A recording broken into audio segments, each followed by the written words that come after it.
आरजुएं ही तो हैं कि जिनकी वजह से हम चादर से ज्यादा पांव फैलाते हैं, जिनकी वजह से गर्बत हमें गहेर लेती है। इन आरजुओं को काबू करना बहुत जरूरी है। इसका आसान तरीन हल यह है कि नफ्स की छोटी से छोटी ख्वाहिश की मुखालिफत कर ली जाए, ताकि ख्वाहिशात का सिलसिला दराज ना हो सके। तो फिर सूखी होने का सिलसिला शुरू हो जाता है और दुख खत्म होने लगते हैं। दोस्तों, लाइक, सब्सक्राइब और कमेंट जरूर करें।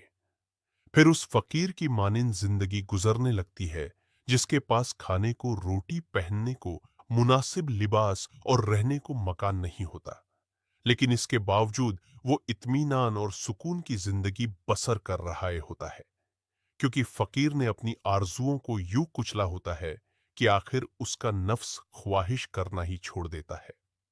दोस्तों, अगर इंसान अपने इखराजात को कंट्रोल कर ले और बजट बनाकर चले, तो समझे कि उसने अपनी जिंदगी की माशी परेशानियों का आधा हल ढूंढ लिया।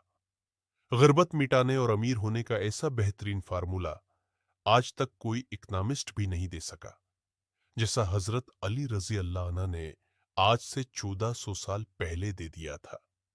मैंने अपने इखराजात को कम कर लिया, तब अमीर हो गया। इखराजात को कम करना आरज़ुओं को दबाकर ही मुमकिन है। तो दोस्तों, इस तरीके से आप अपने आप को अमीर बना सकते हैं।